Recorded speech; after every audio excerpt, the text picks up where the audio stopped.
ਦੰਦ ਤੇਰੇ ਵੀ ਖਰਾਬ ਹੁੰਦੇ ਜਾਂਦੇ ਆ। ਬੜੀਆਂ ਚੀਜ਼ਾਂ ਇਸਤੇਮਾਲ ਕਰ ਲਈਆਂ।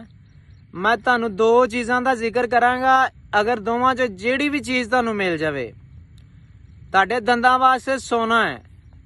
ਇਨਸ਼ਾਅੱਲਾ ਅੱਲਾ ਦੇ ਹੁਕਮ ਦੇ ਨਾਲ ਤੁਹਾਡੇ ਦੰਦ ਠੀਕ ਹੋ ਜਾਣਗੇ।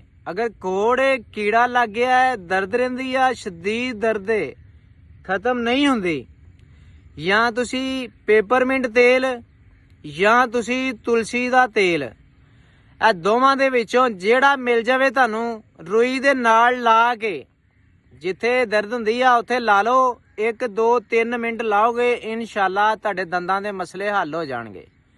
ਤੁਹਾਨੂੰ ਡਾਕਟਰਾਂ ਕੋਲ ਜਾਣ ਦੀ ਨੌਬਤ ਨਹੀਂ ਆਏਗੀ। ਨਾਲ ਤੁਸੀਂ ਬਾਦੀ ਚੀਜ਼ਾਂ ਦਾ ਪਰਹੇਜ਼ ਕਰਨਾ ਹੈ, ਖਾਸ ਤੌਰ ਤੇ ਚਾਵਲ, ਜ਼ਿਆਦਾ ਮਿੱਠੀਆਂ ਚੀਜ਼ਾਂ, ਜ਼ਿਆਦਾ ਚਕਨਾਹਟ ਵਾਲੀਆਂ ਚੀਜ਼ਾਂ, ਇਹਨਾਂ ਚੀਜ਼ਾਂ ਦਾ ਪਰਹੇਜ਼ ਕਰੋ ਤਾਂ ਕਿ ਰੇਸ਼ਾ ਨਾ ਪਵੇ ਤੇ ਤੁਹਾਡਾ ਮਸਲਾ ਹੱਲ ਹੋ ਜਾਵੇ।